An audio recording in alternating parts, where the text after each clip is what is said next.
Tonight on the World Wide Web of Weird, we're going to start with UFO. This one I thought was really cool. There's no video. It's actually a picture of it you're going to see here. This is right out of Canada. I'm probably going to butcher the name of this town.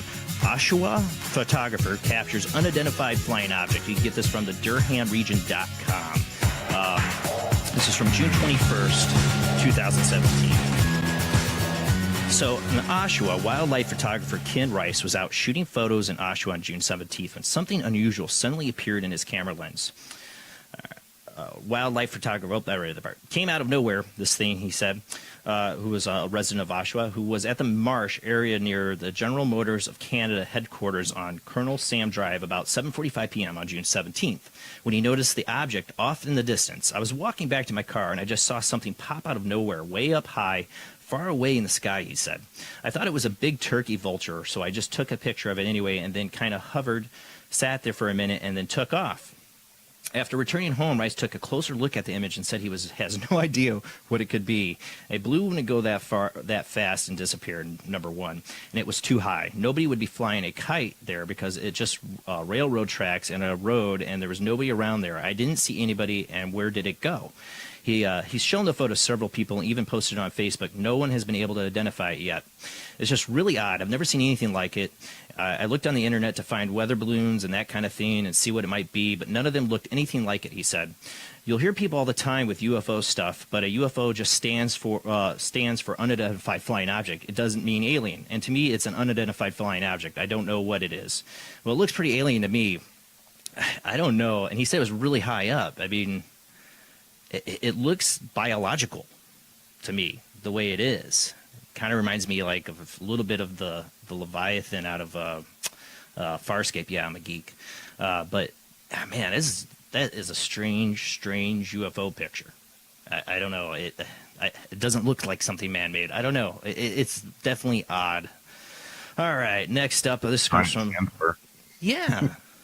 This one, we're going to go to Bigfoot next. From Bigfoot Watches Fisherman Motionless. This is from Sasquatchable.com. There's not much of an article or story on this. This just comes out of East Texas. He was fishing the Trinity River, whatever this is, moving up and around until I pulled my phone out to record. That's all they really have on this right now. And I saw a lot of comments, and people were like, it's just something positioned, like a cardboard stand. It's a fake, or it's misidentified. Well, it's blurry enough to be misidentified as it could be anything. The video, if you go find it, and anybody listening on Late Night in the Midlands Radio Network, you can find any of the videos. I don't have the picture, sadly. This is really the only video tonight. But if it is a video and you want to see it, it's up on the World Wide Web of Weird playlist on the Paranormal Soup YouTube channel. But yeah, I don't know. It just, you see like a top of something. I think it could be misidentified. This guy thought it was a Bigfoot in the video, obviously. All right, let's move on. Number 3 comes from Unexplained Mysteries. Paranormal, and this has been very viral. I've seen this pop up everywhere. Paranormal activity scares away 5 nannies. A couple in Scottish borders have struggled to find a nanny that will stay in their haunted home. With a $64,000 a year paycheck and the chance to live inside a luxurious and historic Scottish country mansion, the job might seem ideal for anyone looking to earn a living as a live-in nanny. Bizarrely, however, the couple who own the building have been struggling to find a nanny who will stay the course due to the amount of paranormal activity that has been occurring there. We have lived in our home for nearly 10 years, the couple wrote. We were told it was haunted when we bought it, but kept our minds open and decided to buy the house regardless. 5 nannies have left the role in the last year, each citing supernatural incidents as a reason, including strange noises, broken glass, and furniture moving. Despite these setbacks, however, the pair are still hoping to find someone who will stay. We haven't personally experienced any supernatural happenings, as they have been reported only while we've been out of the house, but we're happy to pay above the asking rate and feel it's important to be as upfront as possible to find the right person, they wrote. We're keen to find the perfect long-term nanny, so if you'd like to consider for this rewarding and exciting position, please get in touch with us. And I don't think they gave the contact information there, but... you wonder, if this is just like those clickbait artists, if there's real people. You would think if it's not happening while they're there, and it's happening while they're out, I wonder if the child is involved in any way. It's like, the Damien, almost, like tears. I can hear the music now, and this, and stuff flying through the air. I don't know, but it's my wild imagination with that story. Okay. Next up, number 4 here. This one's pretty bad. Nice little cute sheep. Well, something came from a sheep here that just doesn't look like these cute sheep. Superstitious villagers, this is from the Mirror, live in fear after sheep gave birth to a half-human, half-beast sent by the devil. Many of the 4,000 inhabitants of the and farmers were convinced the bestiality and witchcraft had led to the birth of the creature. Superstitious villagers have been living in fear since sheep gave birth to this creature. I don't know, Jeff, if you can pull up that. Still seeing the sheep. There it is. Superstitious villagers have been living in fear since the sheep gave birth to this creature that was said by elders to be half human, half beast, and sent by the devil. Many of the 4,000 inhabitants and farmers of Lady Free, Eastern Province, South Africa, were convinced that the bestiality and witchcraft had led to the birth of this creature. Yuck. Panic was so severe that the Eastern Cape Department of Rural Development sent out experts to carry out tests after pictures of it spread like wildfire through the community. Chief Director of Veterinary Services, Dr. Lebolo Marubi, admitted that at first glance, the lamb, which was born dead, did resemble a human being, but confirmed it was not part human. Dr. Marubi said, "We confirm this is not a hoax photo, but this is a severely deformed lamb that was born by a sheep in Lady Freer this week, which at a glance resembles a human form." And what I wanted to say about this is, how many of these have I had on the World Wide Web of Warrior lately? I've had a ton. I mean, last week was the two-headed dolphin. I had the calf with the cyclops calf. The three-eyed fish or something? Yeah, I mean, there's been a lot of these like mutant things. I don't take that as a good sign. It's worth noting that the sheep, this comes from the article, has 28 pairs of chromosomes while humans have 23 pairs, which is important in dispelling the myth that a union of a sheep ovum and a human sperm could lead to the development of a viable life form. But you know that's what they were thinking. The deformed lamb exhibits signs that are consistent with the early fetal development that went wrong as a result of viral infection and nothing more. So it's science. That's what they say, and I believe that. Genetic. They have 28 chromosomes. We have 23. But you know what? The difference between us, it doesn't seem like, I mean, heck, we're close related to pigs. It's not as big of a difference as people think it is when you get down to the DNA of it. So who knows? I mean, I don't think somebody could actually have a baby sheep, like some guy, doing the whatever with a sheep could have that. No, but mutations can appear like that because it's all working off the same building blocks. Okay. This next one comes from, let's see, we're on that, our New Zealand Herald. I don't know how I feel about this one as a parent. Oh, come on now. There we go. Okay, an 8-year-old girl has been made to write an apology after trying to summon up the ghost of Bloody Mary. Her mother, who was posted about the incident on social media, said her daughter went into the girls' toilet and stood in front of the mirror calling the name Bloody Mary 5 times. Her teacher at the state primary school made her stay inside during lunchtime, filling in a form about how she had infringed a school value of taking responsibility and writing that she would not do it again. It's pretty weird to make a kid miss a lunchtime for trying to summon a ghost, the mother said. Friends who saw the post on social media responded incredulously in comments such as priceless. The mother, who declined to be identified to protect her daughter, said her girl was just copying other children. And that's where it comes from. It's been going around the school, and since the start of the year, she's a kind of kid she's kind of caught on to it a bit late, she said. She was just annoyed because her teacher thought she was swearing, and she was thinking, why doesn't my teacher understand what it is? The mother said she had lost lots of issues with the school because she did not feel it was dealing appropriately with bullying, so she plans to move her children to another school. And that's what I thought, not dealing enough with bullying. I wondered if this kid was being bullied and it's like, I'm going to call Bloody Mary. I'm going to sick her on somebody. At 8 years old, that's the age that these kids find out about this stuff and start doing it. I mean, I think, gave her detention, I guess, whatever, or made her miss her lunch. Teacher probably is like, that's evil. Scared the teacher probably. I don't know. If I walked in and a kid sitting there, a little 8-year-old saying Bloody Mary, that's kind of creepy. She probably creeped the teacher out, honestly.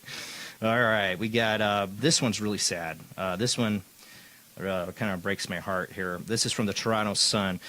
Bear kills teen runner during race. Reportedly called brother while being chased. This is from the Washington Post, originally from Cindy Boer on June 20th. Anchorage, Alaska. Patrick Cooper had already turned around after reaching the halfway point in a popular mountain race in Alaska, when he somehow veered off the trail and became lost. That's when the 16-year-old Anchorage boy encountered the black bear that would take his life in a rare predatory attack. Cooper began running, and at one point he reportedly placed a frantic call to his brother, saying he was being chased by a bear Sunday in the Robert Spur Memorial Hill Climb Race south of Anchorage. The brother notified race director Brad Prokowski, who alerted race crews to begin searching for Cooper, known as Jack. It took a couple hours for responders to locate the teen, whose body was found about a mile up the path, about 1,500 vertical feet. The bear was found at the site guarding the body. A Chugget State Park ranger shot the 250-pound bear in the face, but the animal ran away. Alaska State Troopers said the boy's remains were airlifted from the scene on Sunday. State Park staffers were scouring the area Monday looking for the bear. State Fish and Game spokesman Ken Marsh said, Sunday's attack was believed to have been a rare predatory move, not a defensive action such as when a female bear would protect her cubs, he said. It's very unusual, Marsh said of the mauling. It's sort of like someone being struck by lightning. Later Monday, a second fatal mauling at the hands of a black bear was reported nearly 300 miles northeast of Anchorage. Officials with an underground gold mine reported a contract employee hired to take geological samples was killed and another injured in a black bear attack. No names have been released. Alaska State Troopers and federal mine officials are investigating the mauling at the Pogo mine. It's really sad, you know. You can imagine how horrible how scared this kid had to be. I'll never forget. I watched, you know, those shows, How You, I Survived, whatever. I will never watch those again because there was one when it was with the bear, and this is, you know, around the, you know, I had my son, I became a father, and it's this mother's story about how this bear about killed her and killed her two children out in the woods.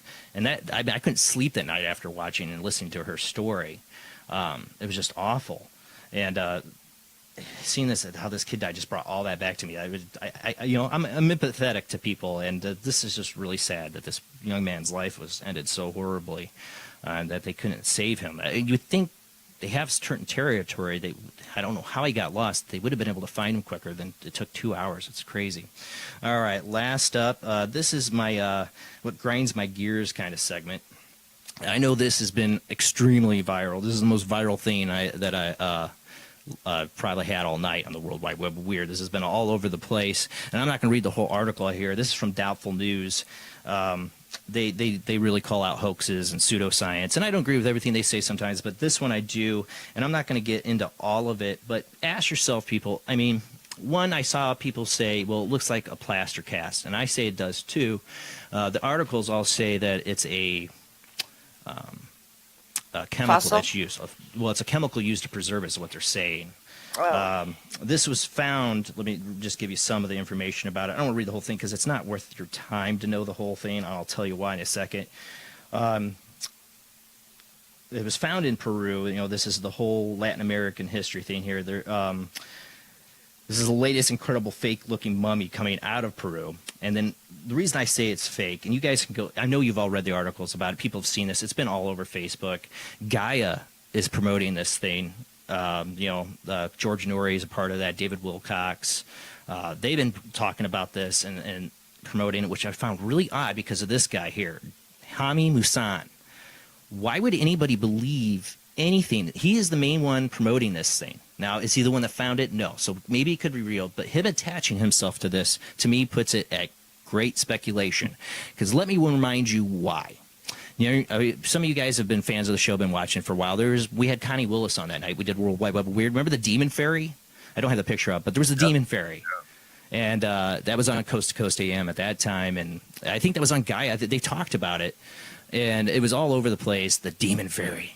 You know what that thing turned out to be? And this guy backed it. This guy was the main guy talking about it. You know what it turned out to be? It turned out to be matchsticks and glue under all that. Somebody molded it around using matchsticks and glue to make the skeleton. And they were telling us in the articles that it was X-rayed and it's seen. And even Connie believed it. She had heard from people in the UFO community it had been X-rayed, or in the crypto community, I should say, it had been X-rayed. If I remember right, she said something about it. She's like, well, they have X-rays and stuff. It's coming out. I'm like, okay, whatever. But I just don't believe it. And Hami Musan. Let me remind you of another one. Have you ever seen the Roswell slides? There's the Roswell slides, and they show a little alien body in a glass case. And Hami Musan said it was from, these have been just released. They're from Roswell, and these are where they kept the aliens. You know what that was? And they blurred the picture, but somebody proved it. The picture was from an Egyptian museum, and there's a little card that was blurred out in the photo. You can't see, but that little card reads Egyptian boy, 2 years old. Looks very alien-like. They're not even like giving it much effort to fake this stuff. Why is anybody still listening to Hami Musan? Why? He's even regurgitated the Jonathan Reed alien in the freezer hoax, which has been debunked to high hell. He's a Mexican. He's in Mexico. He's a ufologist in Mexico, but he regurgitates the hoaxes that have already been proven to be hoaxes here, and regurgitates them to the people of Mexico. He's already been proven to do that. He's selling Jonathan Reed stuff down there because nobody's going to take him here. Why are we buying this guy's crap? People don't get too excited about this whole thing. It makes the whole community look bad. He's making the whole community look bad with this crapola. So I'm getting off my soapbox.